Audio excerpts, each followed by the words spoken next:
Abavubi mu bizinga by'ebuvuma bakungande ku kisaawe ky'e Kasaale okulaga obuwagizi bwabwe eri President Museveni era nga babadde mu nsinkano n'akulira amagye agalwanyisa envuba embi Lieutenant Colonel Masetu Kahirwa. Abavubi babuulidde Masetu Kahirwa obuzibu bwe baze bayitamu okuva amagye lwe gajja ku nnyanja era ne bamutendereza olw'okubayamba.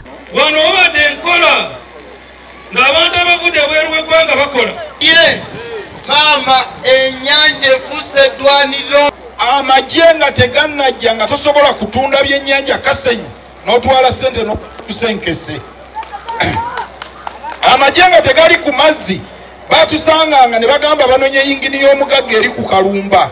Bwe wagaananga nga wakiri bakuba akalumba mwe mumanyi oba mufa oba musigalawo. Ssentebe waabwe Adrian Dongo asabye abeesimbyewo ku Bwannamunigina okulekera abantu abalina flag za NRM esobole okuwangula ebifo ebisinga. Kulaba nga Museveni awangula Buvuma, awangula Buyugwe, awangula Kayunga, awangula Mukono. Robert Migadde Ndugwaho omubaka w'e Buvuma asabye abantu mu bizinga okwagira President Museveni n'ababuulira ebirungi by'abakoledde omuli n'okubawa akawumbi k'ensimbi okubatuusiza amasannyalaze okukola enguudo n'ebirala.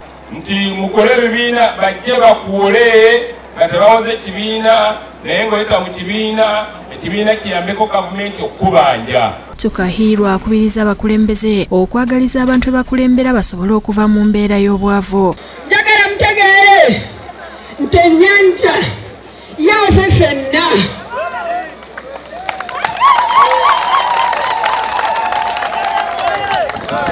Bw'oba olina ebikukkiriza okubeera ku nnyanja beerako ovube. Akubiriza abasirikale okusaasira abavubi nabo bafune mu nnyanja.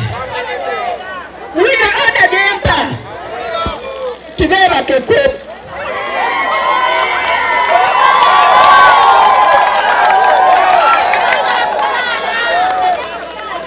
Mugendeko muzikiti bisaareko. Akubiriza abavubi okuwangana ekitiibwa n'okukwatagana okutwala omulimu gwabwe mu maaso. N'abasinzeyo okutukosa ab'empuuta mututte obutaala bw'abamukene.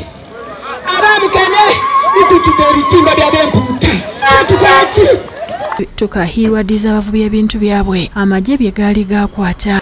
Sikyayagala kuwulira nti omukubi omukutte omututekodu waddeeko abantu. Abafunye ebyabwe beebaziza Tukahirwa ne beeyama okuyiira President Museveni akalolo. Nsanyusa nnyo era neebaza ebekikwatako.